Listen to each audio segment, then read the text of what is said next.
दोस्तों कुरान में आसमान 7 बताए गए हैं और हैरानी की बात है कि कुरान में 7 आसमान वाली आयतें भी 7 ही हैं। अल्लाह ने जहन्नुम के 7 दरवाजे बनाए हैं और हैरत की बात है कि कुरान में जहन्नुम लफ्ज 77 मर्तबा आया है, जो कि 7 का गुणा है। अमेजिंग। दोस्तों कुरान में पहली मर्तबा 7 लफ्ज यानी सबा सूरह बकरा की आयत नंबर 29 में आया है और आखिरी मर्तबा 7 लफ्ज का जिक्र सूरह अन-नबा की आयत नंबर 12 में आया है। अब यहाँ अपना दिमाग तेज रखना, क्योंकि अब आप और भी ज्यादा हैरान होने वाले हैं। पहली और आखिरी मर्तबा 7 लफ्ज जिन आयतों में आया है उनके बीच क्या खास है। गौर करेंगे तो पाएंगे कि पहली और आखिरी मर्तबा 7 लफ्ज जिन सूरह में आया है यानी सूरह बकरा और सूरह नबा, इन दोनों सूरह के साथ इनके बीच में भी टोटल 77 सूरह है, जो कि 7 का सीधा गुना है। सुभान अल्लाह। तो तुम अपने रब की किन किन निशानियों को झुठलाओगे? अभी आगे और देखिए। जिस आयत में 7 लफ्ज पहली मर्तबा जिक्र हुआ, उस आयत से आखिरी मर्तबा 7 लफ्ज का जिक्र वाली आयत तक टोटल 5649 आयतें हैं। अमेजिंगली ये नंबर भी 7 का गुणा है। 7 लफ्ज पहली बार सूरह बकरा में और आखिरी बार सूरह नबा में आया। अब आप गैस करिए कि इसमें अल्लाह की क्या कुदरत छुपी है। आप अगर गौर करो तो सूरह बकरा से सूरह नबा तक कुल 5705 आयतें हैं, जो सीधा 7 का गुणा है। पहली मर्तबा जिस आयत में 7 लफ्ज का जिक्र आया, उससे पहले टोटल 35 आयतें हैं, 7 सूरह फातिहा की और 28 सूरह बकरा की। ये 35 नंबर भी 7 का गुणा है। और आखिरी मर्तबा जिस आयत में 7 लफ्ज का जिक्र आया यानी सूरह नबा की आयत नंबर 12 है। इस आयत से पहले कुरान में 5684 आयतें पढ़ती हैं। हैरानी की बात है कि ये नंबर भी 7 का मल्टीप्लाई है। क्या अब भी लोग यही कहेंगे कि ये सिर्फ कोइंसिडेंस है? तो फिर आओ और सुनो। कुरान में आदमी लफ्ज 24 बार आया है, तो वही औरत लफ्ज भी 24 बार ही आया है। दुनिया लफ्ज 115 बार, तो आखिरत लफ्ज भी 115 बार। 88 मर्तबा फरिश्ता लफ्ज, तो जनाब 88 मर्तबा ही शैतान लफ्ज का इस्तेमाल हुआ है। 145 बार जिंदगी लफ्ज, तो 145 बार ही मौत लफ्ज का जिक्र कुरान ने किया है। क्या अब भी यही कहोगे कि कुरान अल्लाह का कलाम नहीं है? हदीसों के मुताबिक ज़कात देने से मालो दौलत में बरकत होती है, यानी ज़कात और बरकत लफ्ज का एक दूसरे से कनेक्शन है। अब देखिए कुरान में ज़कात लफ्ज 32 बार आया है, तो वहीं बरकत लफ्ज भी 32 बार ही आया है। इबलीस जो सारे शैतानों का सरदार है, कुरान में इबलीस लफ्ज 11 बार आया है। हैरानी की बात है कि कुरान में इबलीस से पनाह मांगने का जिक्र भी 11 बार ही हुआ है।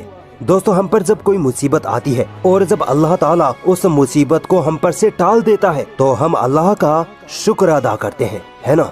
अब देखिए कुरान में मुसीबत लफ्ज 75 मर्तबा आया है, तो शुक्र लफ्ज भी 75 मर्तबा ही जिक्र हुआ है। क्या कोई इंसान इतनी बड़ी किताब में इतने अमेजिंग न्यूमेरिकल कैलकुलेशन कर सकता है, वो भी 1400 साल पहले? अगर अब भी कोई डाउट है तो आओ और आगे ले चलता हूँ। एक साल में कितने महीने होते हैं? 12। और 12 महीनों में दिन कितने होते हैं? 365। ठीक है, अब आइए कुरान मजीद की तरफ। कुरान में महीने लफ्ज का जिक्र एग्जैक्ट 12 बार आया है और दिन लफ्ज का जिक्र एग्जैक्ट 365 बार आया है। जितने महीने उतनी बार जिक्र, जितने दिन उतनी बार जिक्र। अल्लाह की इस गणितीय कुदरत में एक साइंटिफिक फैक्ट भी छुपा है। साइंस कहती है कि ये 12 महीने और महीनों में 365 दिन का होना दरअसल धरती का सूरज के गिर्द चक्कर लगाने से होता है। यानी धरती सूरज का एक चक्कर लगाने में 12 महीने या 365 दिन लेती है। अब गौर करिए कि अल्लाह ने कुरान में महीने लफ्ज का जिक्र 12 बार और दिन लफ्ज का जिक्र एग्जैक्ट 365 बार करके ये बताया है कि पृथ्वी सूरज के चक्कर लगाती है। सुभान अल्लाह। सोचो अल्लाह ने ये बात 1400 साल पहले ही कुरान में लिख दी थी, जब साइंस का कुछ अता पता भी नहीं था। तो बताओ तुम अपने रब की किन किन निशानियों को झुठलाओगे? मुझे पता है इनकार करने वाले लोग अब भी यही कहेंगे कि कुरान अल्लाह का कलाम नहीं है। तो चलो एक और अमेजिंग न्यूमेरिकल मिरेकल आपके सामने रखता हूँ, इसको जरा झुठला के दिखाओ। दोस्तों कुरान में समुद्र लफ्ज 32 मर्तबा आया है और जमीन लफ्ज 13 बार आया है।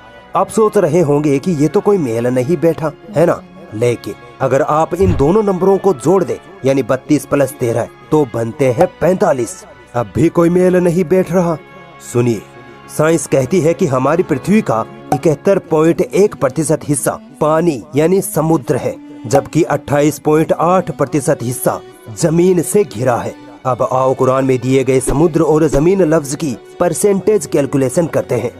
दोनों नंबरों को जोड़ने पर बनते हैं 45। ठीक है, समुद्र का प्रतिशत निकालते हैं। 32/45 इंटू 100 निकलता है 71.1%, और जमीन का प्रतिशत निकालते हैं तो 13/45 इंटू 100 आता है 28.8%। ये दोनों एग्जैक्ट वही प्रतिशत है जो आज हमें साइंस समुद्र और जमीन के बारे में बताती है। अल्लाहु अकबर। तो क्या अब भी कोई है जो अल्लाह की इस गणितीय कुदरत को झुठला दे? नहीं झुठला सकता। अगर कोई डाउट लगता है तो कुरान में ये सब चेक कर सकते हो। पूरी दुनिया इस कुरान में गलतियां ढूंढने में लगी पड़ी है, मगर आज तक एक जर्रा बराबर भी गलती इस कुरान में नहीं ढूंढ पाई, क्योंकि ये किताब उस वाहदहू ला शरीक की तरफ से है जिसने इस दुनिया को थाम रखा है, जिसने इंसानों, जिन्नों, जानवरों, पहाड़ों, समुद्रों, हवाओं सबको पैदा किया। वही हर शह को कंट्रोल करने वाला है। वही जिसकी तरफ हमें लौट कर जाना है, वही अल्लाह है।